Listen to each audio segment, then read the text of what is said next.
الحمد لله رب العالمين والصلاة والسلام على أشرف الأنبياء والمرسلين وعلى آله وصحبه ومن تبعهم بإحسان إلى يوم الدين أما بعد ولتكملوا العدة ولتكبروا الله على ما هداكم ولعلكم تشكرون. محترم حضرات و خواتین، اس سے پہلے کہ ہم آج کی اس مجلس کا آغاز کریں، سب کی خدمت میں عید الفطر کی مبارکبادی میں پیش کرتا ہوں. تقبل اللہ منا ومنکم صالح الاعمال. اللہ تعالیٰ میرے اور آپ کے نیک اعمال کو اللہ تعالیٰ قبول فرمائیں. اللہ اکبر لا الہ الا اللہ، اللہ اکبر وللہ الحمد. اللہ تبارک و تعالیٰ نے قرآن مجید میں ہی بات کہی، وَلِتُكْمِلُوا الْعِدَّةَ. جب تعداد پوری ہو جاتی ہے تو اللہ تبارک و تعالیٰ کی تکبیر بیان کریں، اس بات پر کہ اللہ تبارک و تعالیٰ کا شکر کرتے ہوئے کہ اللہ تعالیٰ نے یہ نعمت ہم کو دی ہے. تو انشاءاللہ کل عید الفطر کی نماز ہم پڑھنے جا رہے ہیں انشاءاللہ. تو آج کی اس مجلس میں 25 منٹ کے وقت میں کل کی بات ہم مکمل کریں گے. اس کے بعد جو وقت ہمارے ساتھ باقی رہتا ہے وہ عید کے آداب، عید کے مسائل ہم سنیں گے، اور عید کے بعد ہماری زندگی کیسے ہوگی، اس لیے کہ رمضان ایک مدرسہ تھا جس نے ہمیں بہت سارے اسباق سکھلائے ہیں. ان اسباق کو ہمیں اپنی زندگی میں اپنانا ہے، تب جا کر اللہ تبارک و تعالیٰ کی یہ جنت مجھے اور آپ کو مل سکتی ہے جس جنت کی بات ہم سن رہے ہیں. کل کے درس میں بہت ساری باتیں ہم نے سنی کہ جنت میں کیا کیا چیزیں ہیں. جنت کی مٹی کا ذکر کیا گیا کہ جنت کی مٹی کیسے ہوتی ہے، اور جنت میں اللہ تبارک و تعالیٰ نے نہریں رکھی ہیں. اس کے تعلق سے اللہ تبارک و تعالیٰ نے کہا وَبَشِّرِ الَّذِينَ آمَنُوا وَعَمِلُوا الصَّالِحَاتِ أَنَّ لَهُمْ جَنَّاتٍ تَجْرِي مِن تَحْتِهَا الْأَنْهَارُ. اللہ تبارک و تعالیٰ نے جنت میں نہریں رکھی ہیں.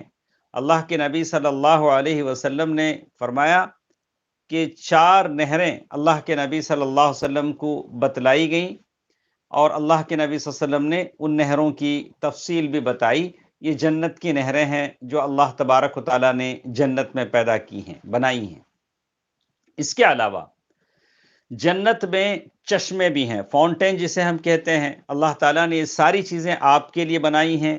جب آپ دنیا میں نیک عمل کر کے اللہ تبارک و تعالیٰ کے پاس جائیں گے تو اللہ تبارک و تعالیٰ کے پاس یہ سجی سجائی جنت آپ کو ملے گی، انشاءاللہ مجھے ملے گی. اللہ تبارک و تعالیٰ نے یہ بھی کہا ان المتقین فی جنات وعیون.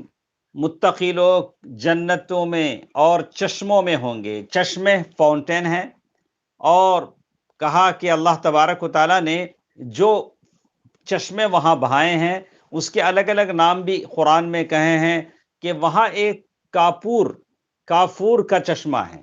اللہ تعالیٰ نے کہا ان الابرار یشربون من کأس کان مزاجها کافورا عینا یشرب بها عباد اللہ یفجرونها تفجیرا.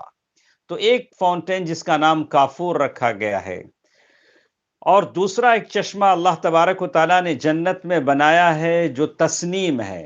وَمِزَاجُهُ مِن تسنیم، اس کا ایک نام اللہ نے قرآن میں بیان کیا ان الابرار لفی نعیم علی الارائک ينظرون تعرف فی وجوہہم نظرة النعیم یسقون من رحیق مختوم ختامہ مسک وفی ذلک فلیتنافس المتنافسون.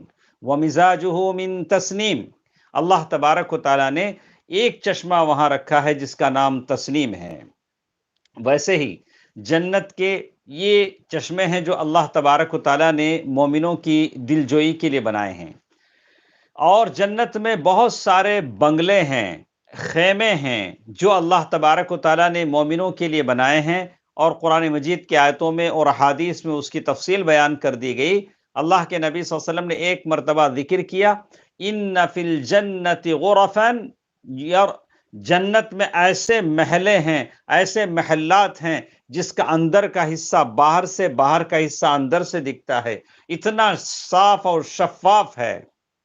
تو ایک صحابی نے کہا کہ اللہ کے رسول صلی اللہ علیہ وسلم، یہ اللہ تعالیٰ کس کو دیں گے؟ اللہ کے نبی صلی اللہ علیہ وسلم نے فرمایا، اعدہ اللہ تبارک و تعالی، اعدہ اللہ تبارک و تعالی لمن اطعم الطعام۔ اللہ تبارک و تعالیٰ یہ بنگلے جنت کے ان لوگوں کو دیں گے جنہوں نے غریبوں اور مسکینوں کو کھانا کھلایا ہے، اور اس کو بھی جو نرم بات کرے، جس کے بات کرنے کے انداز میں سختی نہ ہو، شقاوت نہ ہو، جفاوت نہ ہو، بلکہ میٹھی میٹھی بول بولے، اس کو بھی یہ جنت کے محلات ملیں گے۔ وَتَابَعَ الصِّيَامَ، اور روزہ بھی رکھے تو تسلسل کے ساتھ رکھے، ایسا نہیں کہ رمضان گیا تو ہم نے روزے کو لپیٹ دیا، بولا پھر رمضان میں دیکھیں گے، ایسی بات نہیں ہے۔ ابھی شوال کے 6 روزے آ رہے ہیں، اور ہر مہینے کے ایام بیز ہیں، 3 روزے ہیں، اور اللہ کے رسول صلی اللہ علیہ وسلم پیر اور جمعرات کے روزے رکھتے تھے۔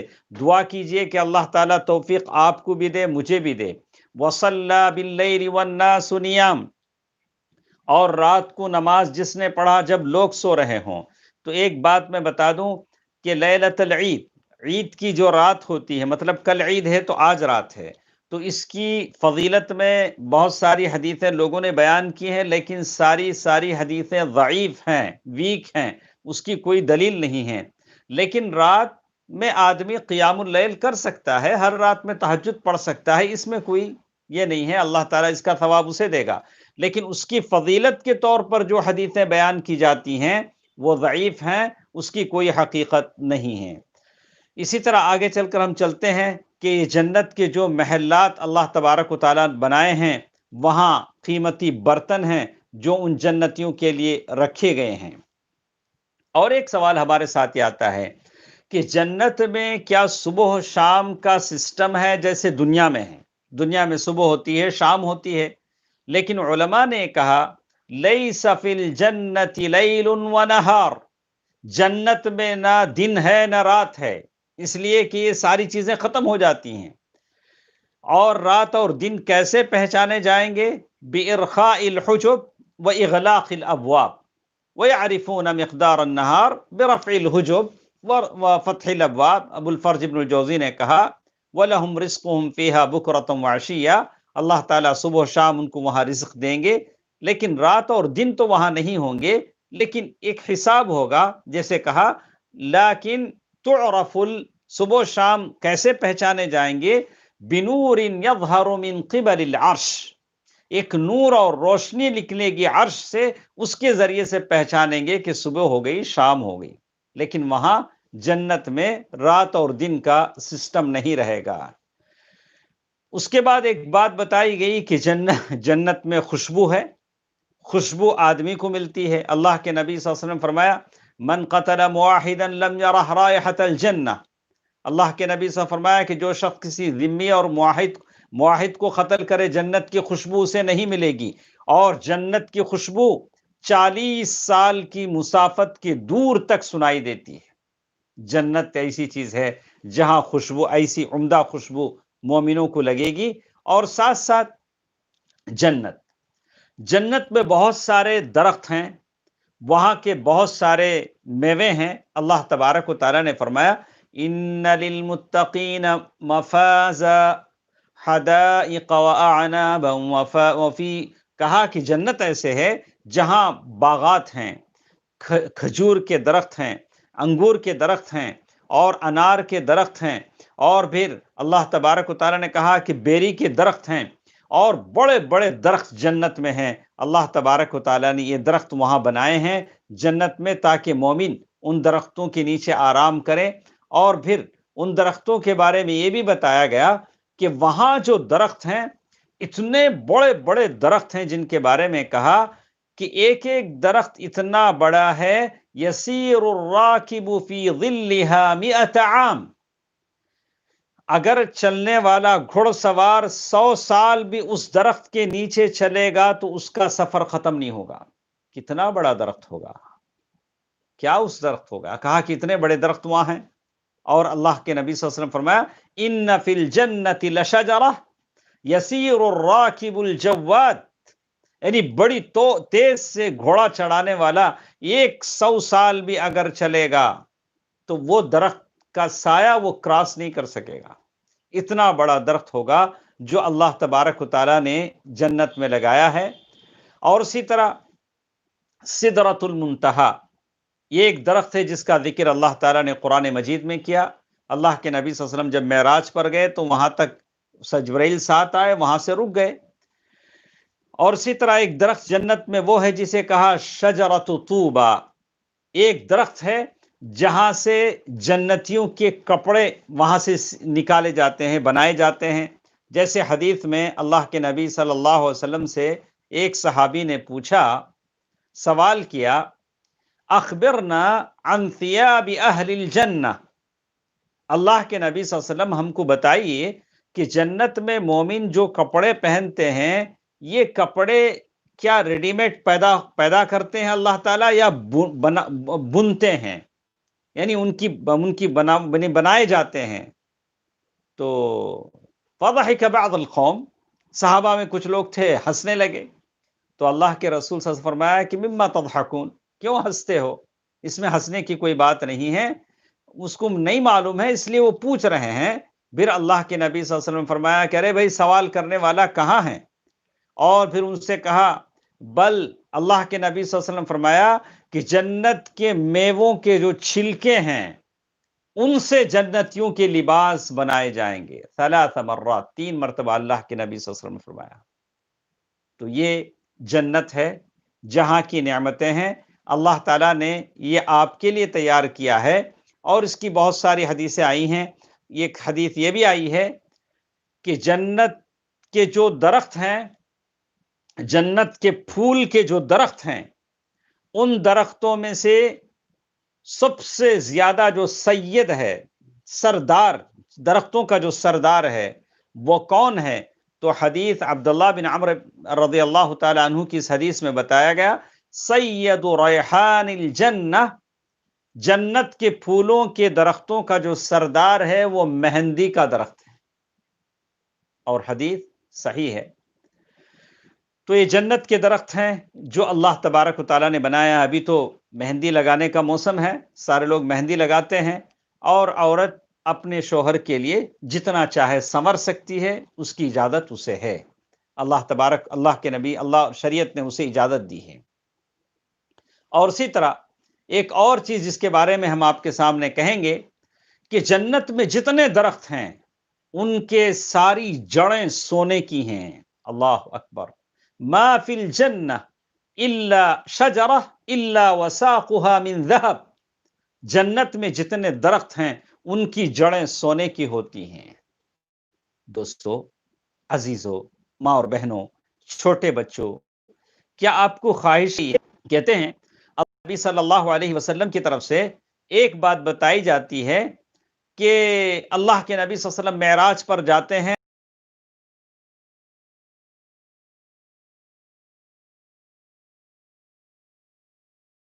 اللہ اکبر. یہ جہاں کی مٹی بڑی پاک ہے. تو یہاں سلام کی بات انہوں نے کہا، ایبلغ امتہ السلام، سلام پہنچانے کے بعد یہ بات کہا کہ جنت کی مٹی ایسی ہے جہاں کی مٹی پاک ہے، جنت ایسی ہے جہاں کی مٹی پاک ہے، اور جہاں کا پانی بڑا میٹھا ہے، جہاں کا پانی بڑا میٹھا ہے. وَأَنَّهَا قَيْعَانٌ، اور جنت کی یہ زمین بالکل خالی خالی ہے. اور جیسے ہی تم سبحان اللہ والحمد للہ ولا الہ الا اللہ واللہ اکبر کہتے ہو تو فوراً وہاں جنت میں تمہارے نام سے ایک درخت لگا دیا جاتا ہے. کہا کہ جیسے ہی تم سبحان اللہ والحمد للہ ولا الہ الا اللہ واللہ اکبر جیسے ہی تم اپنی زبان سے پڑھتے ہو، تمہارے نام سے ایک درخت جنت میں لگا دیا جاتا ہے. کوشش کیجئے، سبحان اللہ والحمد للہ ولا الہ الا اللہ واللہ اکبر جتنی بار آپ بولیں گے، میں بولوں گا، اتنے درخت میرے اور آپ کے نام سے لگا دیے جائیں گے. اللہ اکبر. اللہ تعالیٰ مجھے اور آپ کو اس کی توفیق دے. اور چلتے ہم ساتھ ساتھ یہ بتا دیں کہ جنت میں جانور بھی ہیں، پرندے بھی ہیں۔ اللہ کے نبی صلی اللہ علیہ وسلم فرمایا کہ کچھ جانور ہیں یعنی پرندے ہیں جن کا گوشت جنتی کھائیں گے، اور جانور بھی ہیں جیسے اللہ کے نبی صلی اللہ علیہ وسلم کہتے ہیں، اللہ کے نبی صلی اللہ علیہ وسلم کے پاس ایک آدمی آئے اور اونٹ لے کر آئے، اس اونٹ کے ناک میں رسی تھی۔ اللہ کے نبی صلی اللہ علیہ وسلم سے انہوں نے کہا، یا رسول اللہ هذه الناقة في سبیل اللہ، اے اللہ کے رسول صلی اللہ علیہ وسلم، یہ اونٹنی اللہ کے لیے میں خیرات کر رہا ہوں، صدقے میں دے رہا ہوں، مختومہ جو نکیل کے ساتھ ہے۔ اللہ کے نبی صلی اللہ علیہ وسلم نے فرمایا، لَكَ بِهَا 700 نَاقَةٌ مَخْتُومَةٌ، اللہ تبارک و تعالیٰ تمہاری اس ایک اونٹنی کے بدلے میں 700 اونٹنیاں تم کو جنت میں دیں گے۔ اگر آج آپ 1 روپیہ خرچ کرتے ہیں تو اللہ تبارک و تعالیٰ کتنے روپے تو آپ کو مجھے جنت میں دیں گے۔ اونٹنی کے بدلے اونٹنی ملتی ہے تو پیسے کے بدلے پیسے کیوں نہیں ملے گا؟ صحیح مسلم کی حدیث ہے، کہا، جاء رجل بناقة مختومة فقال هذه في سبيل الله، فقال رسول الله صلى الله عليه وسلم لك بها يوم القيامة 700 ناقة كلها مختومة۔ اللہ کے نبی صلی اللہ علیہ وسلم فرمایا کہ جب اس نے ایک اونٹ اللہ کے راستے میں دیا تو کہا کہ کل قیامت کے دن 700 اونٹ اللہ تم کو جنت میں دیں گے۔ صحیح مسلم کی حدیث ہے، اللہ کے راستے میں خرچ کیجئے، اللہ کے راستے میں غریبوں کو دیجئے، دین کے راستے میں خرچ کیجئے، اللہ تبارک و تعالیٰ آپ کو جنت میں بہت زیادہ دیں گے۔ ٹھیک ہے، ایک سوال ہمارے پاس اب یہ رہ جاتا ہے کہ اس جنت میں جانے کے لیے مجھے اور آپ کو کیا کرنا ہے؟ ہم نے کچھ کام آپ کو شروع میں بتائے ہیں۔ جنت میں جانے کے لیے سب سے پہلی چیز ایمان ہے۔ ایمان کے بغیر تو کوئی جنت میں جائے گا نہیں، اور اس کے ساتھ ساتھ عمل صالح ہے۔ صرف ایمان سے تو کام نہیں چلے گا کہ میں مسلمان، میرے دادا مسلمان، بابا مسلمان، پکے مسلمان، نہیں، عمل ضروری ہے۔ اللہ نے جہاں جہاں عمل کا ذکر کیا، ایمان کا ذکر کیا، وہاں عمل کا ذکر کیا۔ یہ دونوں چیزیں ضروری ہیں، قرآن نے اس میں بڑی بات کہی۔ تو کبھی اللہ تعالیٰ نے کہا ایمان کے ساتھ اسلام کا ذکر کیا، یا عبادی لا خوف علیکم اليوم ولا انتم تحزنون الذین آمنوا بآیاتنا وکانوا مسلمین ادخلوا الجنہ انتم وازواجکم تحبرون۔ تو معلوم یہ ہوتا ہے کہ آدمی کے لیے ایمان چاہیے، اچھا عمل چاہیے، اور صبر چاہیے، اللہ پر بھروسہ چاہیے، استقامت علی الایمان، ایمان پر مضبوطی چاہیے۔ ابھی رمضان کا مہینہ آیا ہے، رمضان کے مہینے میں ہمارے جسموں میں، ہمارے مزاج میں تو تقوی کی آبیاری کی، جو ہم کو سکھایا، اب اسے ہمیں اپنی زندگی بھر اپنانے کی کوشش کرنی ہے، اور ان الذین قالوا ربنا اللہ، اور بالکل استقامت کی دولت حاصل کرنی ہے، تب جا کر اللہ تبارک و تعالیٰ یہ جنت مجھے اور آپ کو دیں گے۔ معلوم یہ ہوتا ہے کہ جنت کا راستہ بڑا مشکل ہے، آسان تو ہے نہیں۔ جنت کا راستہ بڑا مشکل ہے۔ صحیح حدیث میں ابو ہریرہ رضی اللہ تعالیٰ عنہ کی حدیث ہے، بخاری اور مسلم کی روایت ہے، جس میں کہا گیا، حجبت النار بالشہوات وحجبت الجنت بالمکارہ۔ اللہ تبارک و تعالیٰ نے جہنم کو شہوتوں سے بھر دیا ہے، اپنی مرضی میں جو آئے کرو، جہنم میں جاؤ۔ وحجبت الجنت بالمکارہ، یعنی جو چیزیں تمہیں ناپسند ہیں، اللہ نے صبح صبح اٹھ کر فجر نماز پڑھنے کا حکم دیا، طبیعت پر گرا گزرتا ہے اور بڑا مشکل ہوتا ہے، پھر بھی آپ پڑھتے ہیں، تو اللہ تبارک و تعالیٰ آپ کو جنت دیتے ہیں، جنت دیتے ہیں۔ آپ کے نفس پر مشکل ہے لیکن آپ کو جنت ملتی ہے۔ تو یہ بڑی حدیثیں ہیں۔ تو معلوم یہ ہوا کہ جنت حاصل کرنا آسان نہیں ہے، اس کے لیے آدمی کو محنت کرنی پڑتی ہے، آدمی محنت کرے۔ اور ایک بات ہم آپ کو بتا دیں کہ انسان کے لیے اللہ نے دونوں جگہ رکھی ہیں، جنت میں بھی اس کی جگہ ریزرو ہے اور جہنم میں بھی اس کی جگہ ریزرو ہے۔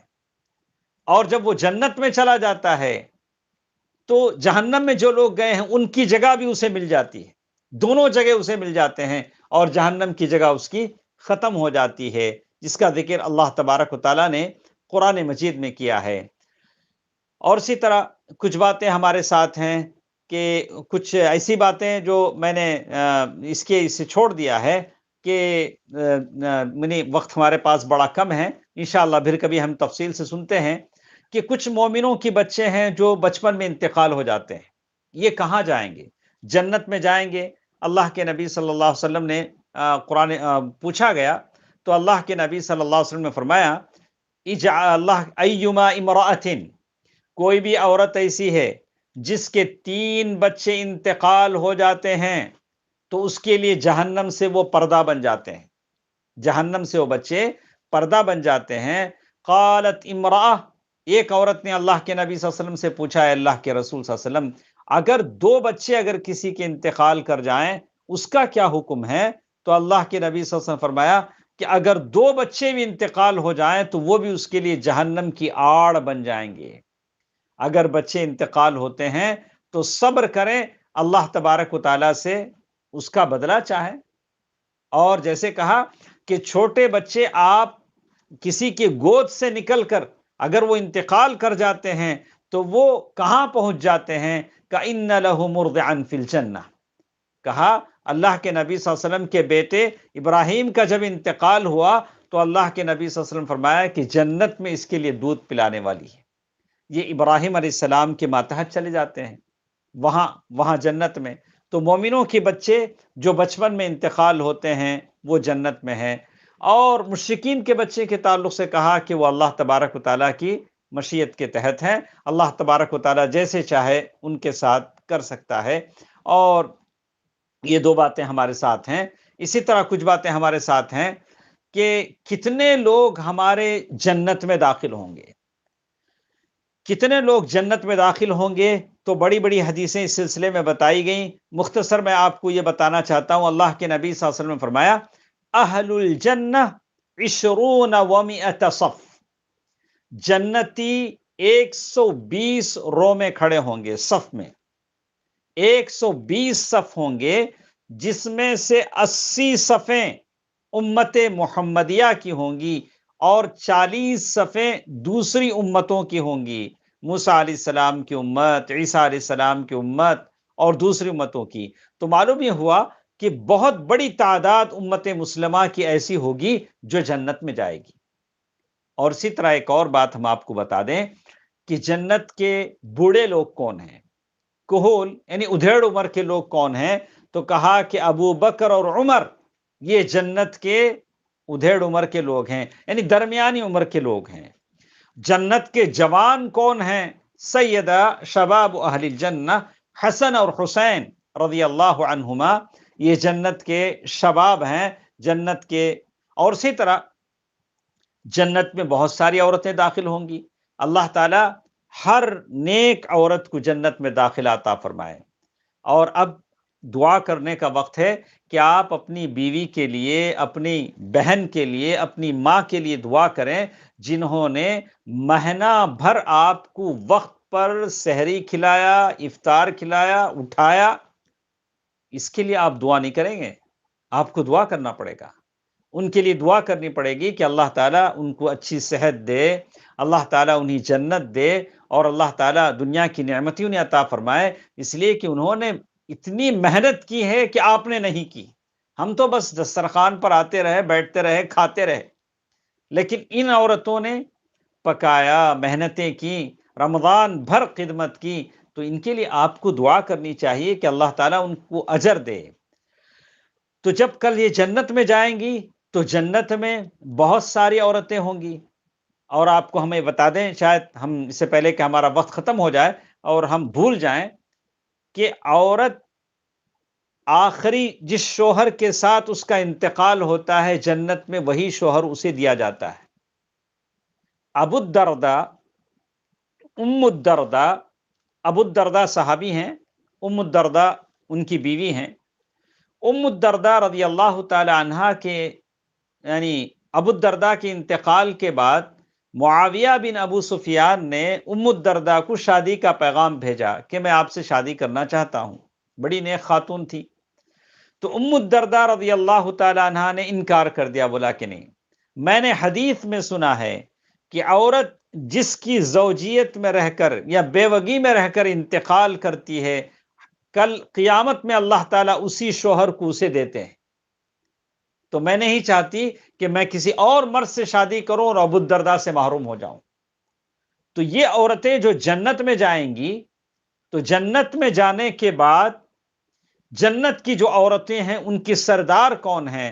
تو اللہ کے نبی صلی اللہ علیہ وسلم نے فرمایا، مسند کی حدیث سے کہا، افضل نساء اہل الجنہ، جنت کی عورتوں میں سب سے بڑی سردار جو عورتیں ہیں، کہا وہ کون ہیں؟ خدیجہ بنت خویلد، ایک ام المؤمنین خدیجہ رضی اللہ عنہا، دوسری فاطمہ بنت محمد، اور پھر مریم، اور اس کے بعد کہا آسیہ بنت مزاحم۔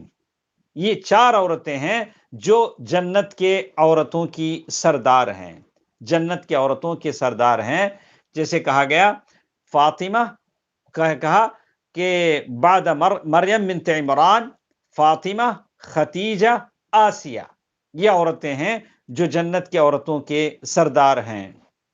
تو ہم اپنی عورتوں کے لیے دعا کریں کہ اللہ تعالیٰ ان کو صحت دے، عافیت دے، طاقت دے، ان کی بیماریوں میں انہیں شفا دے۔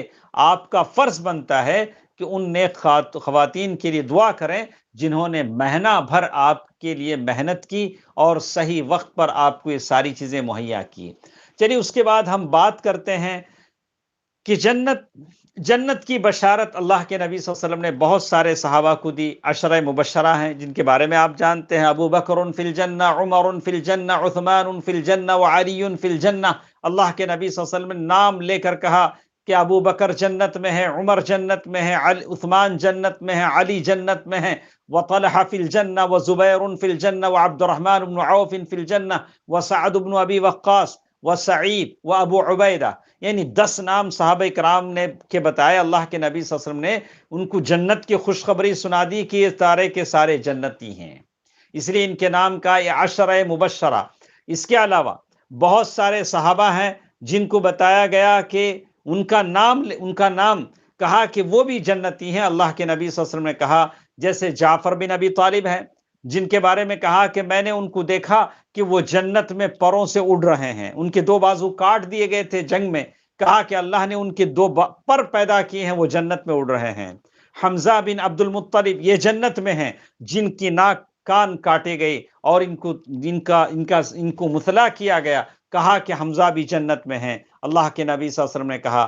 اور اسی طرح کہا عبداللہ بن سلام کے بارے میں کہا، عبداللہ بن سلام عاشر عشرۃ فی الجنہ، یہ بھی جنتی ہیں۔ زید بن حارثہ کے بارے میں کہا، دخلت الجنہ فاستقبلتنی جاریۃ شابہ، میں جنت میں گیا، دیکھ نوجوان عورت کو دیکھا اور اس سے پوچھا کہ تو کس کے لیے ہے؟ تو کہا لزید بن حارثہ، میں زید بن حارثہ کے لیے ہوں۔ تو زید بن حارثہ، زید بن عمرو نفیل یعنی حارثہ بن نعمان، بلال رضی اللہ عنہ، ابو الدحداح، یہ سارے لوگ ہیں جو جنتی ہیں۔ اسی طرح ورقہ بن نوفل ہیں، یہ بھی جنتی ہیں۔ عشرہ مبشرہ کے ساتھ ساتھ ان کو بھی جنت کی بشارت دی گئی اور ان کے بارے میں کہا کہ یہ بھی جنتی ہیں۔ ساتھ ساتھ ایک بات ہم آپ کو بتا دیں، غور سے اس بات کو سنیں، جنت تمہارے اور میرے عمل کے بدلے میں، ریوارڈ میں نہیں ہے۔ جنت آپ کے اور میرے عمل کی قیمت نہیں ہے۔ جنت کیا ہے؟ وہ اللہ کی رحمت ہے۔ اللہ اپنی رحمت سے دے دیتے ہیں، اللہ اپنے فضل سے دے دیتے ہیں۔ ہماری یہ ٹوٹی پھوٹی عمل کی بدولت نہیں، ہم تو عمل کرتے ہیں، لیکن جنت جو ملتی ہے، اللہ کے نبی صلی اللہ علیہ وسلم نے صحیح مسلم کی روایت ہے کہا، لن يدخل احدا منکم، تم میں سے کسی کا عمل اس کو جنت میں داخل نہیں کرے گا۔ قالوا ولا انت یا رسول اللہ، صحابہ نے پوچھا اللہ کے رسول آپ بھی؟ کہا الا ان يتغمدني اللہ، الا ان يتغمدني اللہ منہ بفضل ورحمہ، اللہ تعالیٰ اپنے فضل و رحمت میں مجھے نہ لے لے تو میرا بھی یہ حال ہے۔ تو ہم یہ جو چھوٹے موٹے کام کرتے ہیں اسے نہیں کہیں کہ او میں بہت کر لیا ہوں، نہ، ایسی بات نہیں۔ یہ اللہ تعالیٰ جو جنت ہم کو دیتے ہیں وہ اپنے فضل اور رحمت سے دیتے ہیں، ہمارے عمل کے عوض میں اللہ تبارک و تعالیٰ ہم کو نہیں دیتے ہیں۔ تو اسی طرح ایک بات یہاں ہی بتائی گئی، اللہ تبارک و تعالیٰ نے یہ بات کہا جزاء بما كانوا يعملون، اس چیز کے بدلے میں جو انہوں نے کیا، تو کہا کہ یہ جزا عمل کیا ہے، ایک سبب ہے، ایک سبب ہے، لیکن ہمارا عمل اس کے بدلے میں نہیں ہے کہ جنت ہم کو مل جائے، لیکن ایک سبب ہے، اللہ تعالیٰ توفیق دیتا ہے۔ اسی طرح جنت کی بہت ساری نعمتیں ہیں، کہ جنت میں لوگ کتنے بڑے ہوں گے، تو کہا کہ 60 گز لمبے ہوں گے، اور سارے جوان ہو جائیں گے، 30 پر 3 سال، ماشاء اللہ سارے کے سارے 30 پر 30 سال ان کی عمریں ہوں گی، اور اللہ تبارک و تعالی جنت کی بہت ساری نعمتیں لوگوں کو دیں گے، بڑی تفصیل ہمارے ساتھ ہے۔ اور ایک بات آخر میں ہم یہ بھی بتا دیں کہ جنت میں جانے سے پہلے اللہ تبارک و تعالی ایک برج قنطرہ پر سارے لوگوں کو ٹھہرا کریں گے۔ تو دنیا میں جیسے کوارنٹائن ہوتا ہے، آخرت میں اللہ تعالیٰ وہاں برج پر ٹھہرا دیں گے، اور جنت میں جانے والے سارے لوگوں کی دلوں کی صفائی کر دیں گے۔ کسی کے دل میں کسی کے خلاف بغض، حسد، کینہ، کپٹ، دشمنی نہیں ہوگی۔ سارے دل بالکل صاف ہو جائیں گے، کہ ایسا نہ ہو کہ وہاں جا کر بھی یہ شروع نہیں کر دیں، وہ ایسا، یہ ایسا، ایسا ویسا۔ اللہ تبارک و تعالیٰ ساروں کے دل صاف کر دیں گے۔ اس کو کہا قنطرہ، برج پر سارے کھڑائے جائیں گے، اور اللہ تبارک و تعالیٰ جنت کی نعمتیں ہیں۔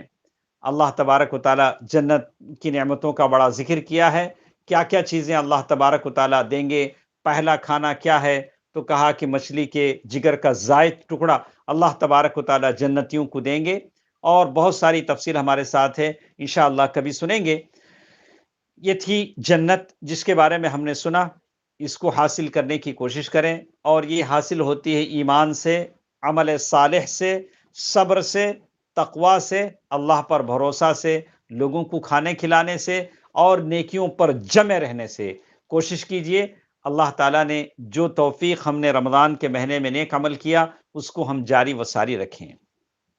اسی کے ساتھ ساتھ میں آپ سے آخر میں، ہمارے پاس ایک 15 منٹ کا وقت ہے، اس میں آپ سے ایک سوال کرنا چاہتا ہوں کہ رمضان سے ہم نے جو سیکھا ہے، جو حاصل کیا ہے، اس کو آپ چھوڑیں نہ۔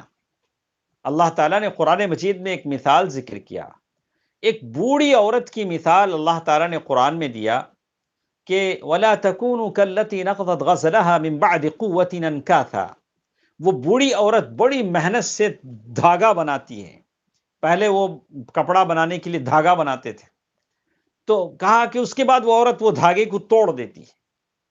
بڑی محنت سے رمضان میں ہم نے ایک مزاج بنایا، وقت پر نمازیں پڑھنے کی پابندی ڈال لی، زبان پر سچائی کو سنور دیا، آنکھوں میں عفت کی دولت حاصل کی، دماغ غلط نہیں سوچتا تھا، اور ہم کسی کے ساتھ بدسلوکی نہیں کرتے تھے۔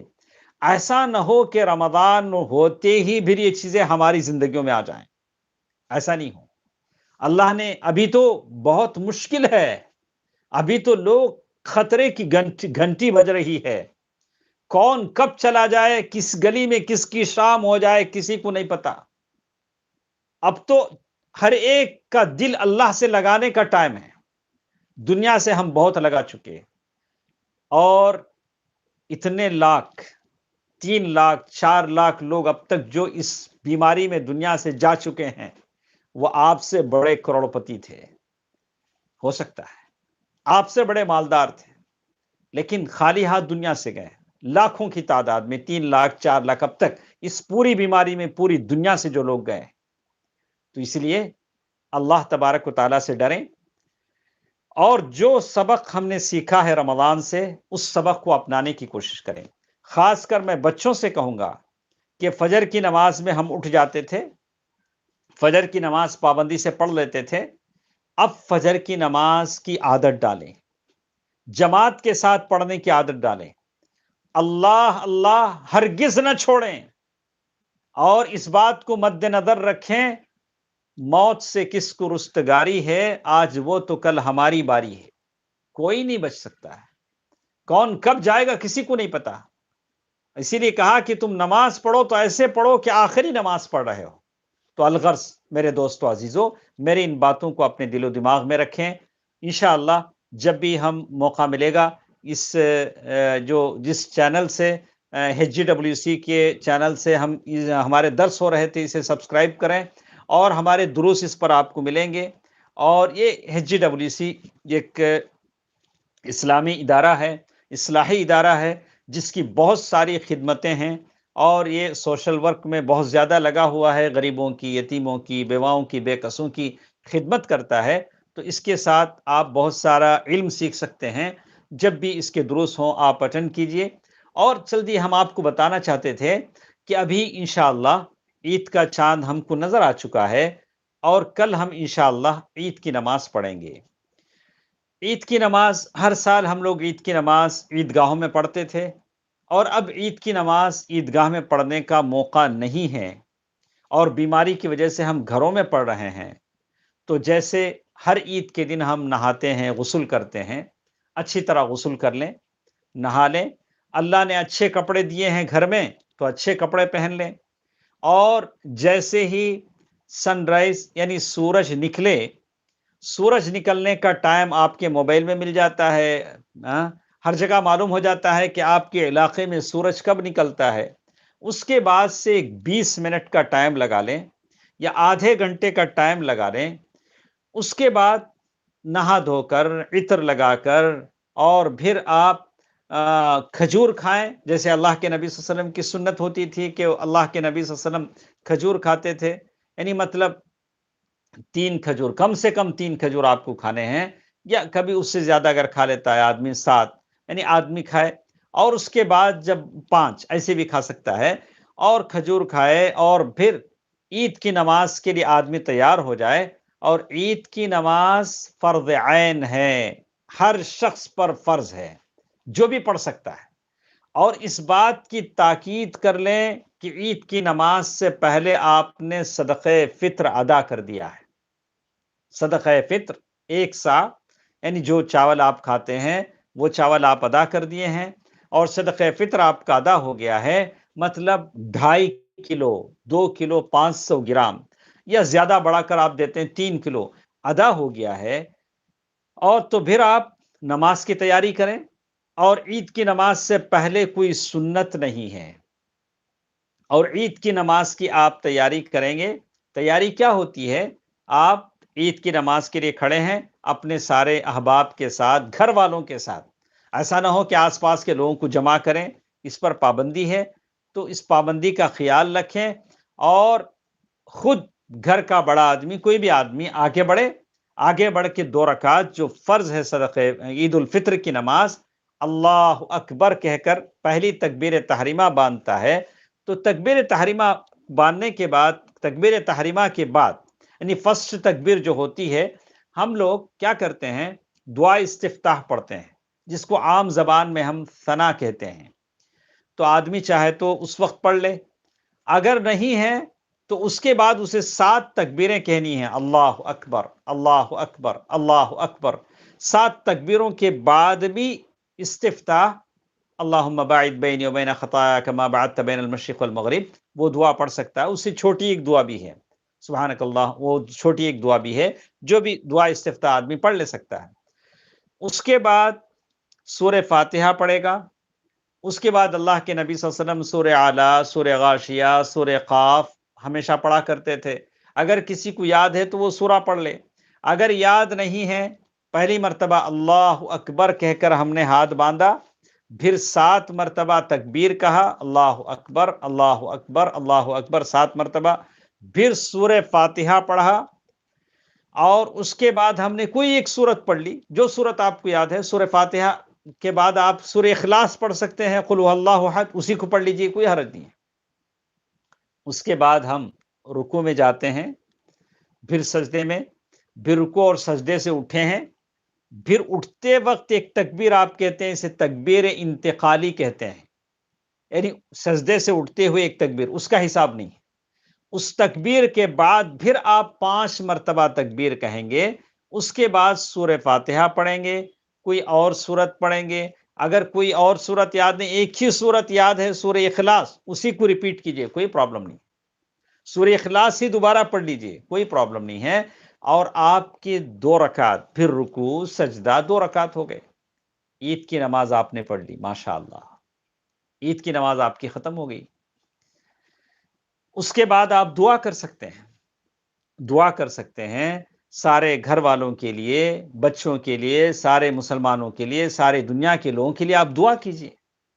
لیکن عید کی نماز جب گھر میں پڑھیں گے تو خطبہ نہیں دیں گے، عید کا خطبہ نہیں دیں گے، سلام پھیرنے کے بعد آپ دعا کیجئے اللہ تعالیٰ سے، سارے گھر والے آپ کے ساتھ ہیں، بیوی بچے ہیں، ماں ہیں، بہنیں ہیں، آپ اللہ تعالیٰ سے دعا کیجئے۔ اب دعا کرنے کے بعد عید کی نماز آپ کی ختم ہو جاتی ہے، ایک دوسرے کو مبارکبادی دے سکتے ہیں، تقبل اللہ منا ومنکم صالح الاعمال، اور جہاں تک ہو سکے گلی میں نکل کر دھڑلے سے گلے ملنے لپٹنے کی سے پرہیز کیجیے، یہ کوئی ضروری چیز نہیں ہے، مصافحہ کرنا، ہاتھ ملانا، لپٹ لینا، یہ معانقہ کرنا، یہ ساری چیزیں ضروری نہیں، اس سے بچنے کی کوشش کریں۔ موجودہ حالات میں، عام حالات میں اس کا کوئی جواز ہے نہیں، تو اللہ کے نبی صلی اللہ علیہ وسلم جہاں تک معانقے کی بات آتی ہے، دور دراز سفر سے جب آتے تو معانقہ ہوتا تھا، تو اس طرح کی چیزیں خاص کر آج کل کے حالات میں اس سے بچنا چاہیے، اور ہم سارے مسلمانوں کے لیے ہم دعا کریں، اور پھر اس بات کی کوشش کریں کہ جہاں تک ہو سکے اس طرح گلے ملنے سے بھی ہم پرہیز کریں، اور عید کا دن ایسا ہوتا ہے جس دن آپ وسعت سے کام لیں، گھر میں آپ اچھا کھانا بنا سکتے ہیں اور اچھا کھاتے ہیں، اور صدقہ و خیرات کریں، نفلی صدقہ ہوگا عید کے بعد اگر آپ کرتے ہیں تو نفلی صدقہ ہوگا جو غربا اور مساکین کو دیں گے، اور اگر اپنے گھر میں رہ کر فقیر در پر آتے ہیں، یا اگر دروازے تک آپ جا سکتے ہیں تو آدمی جائے، ان چیزوں کا خیال رکھے۔ یہ چند باتیں تھیں جو مجھے آپ سے کہنی تھیں، اور آخر میں آپ سے کہوں گا کہ آپ میرے لیے اللہ تعالیٰ سے دعا کریں، ہم آپ کے لیے اللہ تعالیٰ سے دعا کرتے ہیں کہ اللہ تعالیٰ رمضان کی جو خیرات ہیں، برکات ہیں، نعمتیں ہیں، اللہ تعالیٰ اس سے ہم سب کو مالا مال فرمائے، اور جو کچھ باتیں ہم نے آپ کے سامنے بیان کی ہیں، اگر وہ صحیح ہیں فمن اللہ، تو وہ اللہ کی طرف سے ہے، اللہ نے جو توفیق مجھے دی ہے اس سے میں نے آپ کے سامنے بیان کی ہیں، اگر اس میں کوئی خطا ہو گئی، کوئی بھول چوک ہو گئی، کوئی خطا ہو گئی، تو وہ مجھ سے اور شیطان کی طرف سے ہے، اللہ تبارک و تعالی ہماری معافی فرمائے۔ اللہ تعالیٰ جتنے لوگ ہمارے ساتھ تھے، ہمارے درسوں میں تھے، اللہ تعالیٰ تمام کو اپنے مقرب بندوں میں شامل فرمائے۔ اللہ تبارک و تعالیٰ تمام کے گناہوں کو، خطاؤں کو، لغزشوں کو معاف فرمائے۔ کچھ لوگ ایسے بھی تھے جو درس کے شروع میں ہمارے ساتھ تھے، لیکن آج وہ ہمارے ساتھ نہیں ہیں، وہ اپنے قبروں میں ہیں، اللہ تبارک و تعالیٰ ان کے قبروں کو نور سے منور کر دے، اللہ تبارک و تعالیٰ انہیں جنت الفردوس میں جگہ عطا فرما دے۔ آپ بھی ضرور ان نیک بندوں کے لیے دعا کریں جو درس جب ہمارا شروع ہوا تو وہ ہمارے ساتھ تھے، انہوں نے بھی ہماری ہی طرح درس سنا، لیکن آج وہ ہمارے ساتھ نہیں ہیں، اپنے قبر میں ہیں، اللہ تعالیٰ نے ان کے لیے مہمان نوازی انشاءاللہ ان کے لیے تیار کر رکھی ہے، اللہ تعالیٰ ان کی قبروں کو نور سے بھر دے، جنت الفردوس میں انہیں جگہ عطا فرما دے، ان کی مغفرت فرما دے، اللہ تعالیٰ ان کے خطاؤں کو، غلطیوں کو اللہ تعالیٰ معاف فرما دے۔ ہم اور آپ دنیا کے سارے مسلمانوں کے لیے دعا کریں، خاص کر وہ لوگ جو اس بیماری میں مبتلا ہیں، اور وہ مسلمان جو پریشانیوں میں ہیں، اللہ تعالیٰ تمام کی پریشانیوں کو دور فرمائے۔ یا اللہ تو ہر چیز پر قادر ہے، یا اللہ مسلمانوں کو بے نیاز کر دے، یا اللہ مسلمانوں کے جھولیوں کو بھر دے، یا اللہ انہیں صحت دے، عافیت دے، یا اللہ جو مسلمان پریشان ہیں، غمگین ہیں، یا اللہ ان کے غم کو خوشیوں سے بدل دے۔ ان اللہ ملائکتہ یصلون علی النبی یا ایھا الذین آمنوا صلوا علیہ وسلموا تسلیما۔ اللهم صل على محمد وعلى آل محمد كما صليت على إبراهيم وعلى آل إبراهيم إنك حميد مجيد۔ اللهم بارك على محمد وعلى آل محمد كما باركت على إبراهيم وعلى آل إبراهيم إنك حميد مجيد، برحمتك يا أرحم الراحمين، والحمد لله رب العالمين، والسلام عليكم ورحمة الله وبركاته۔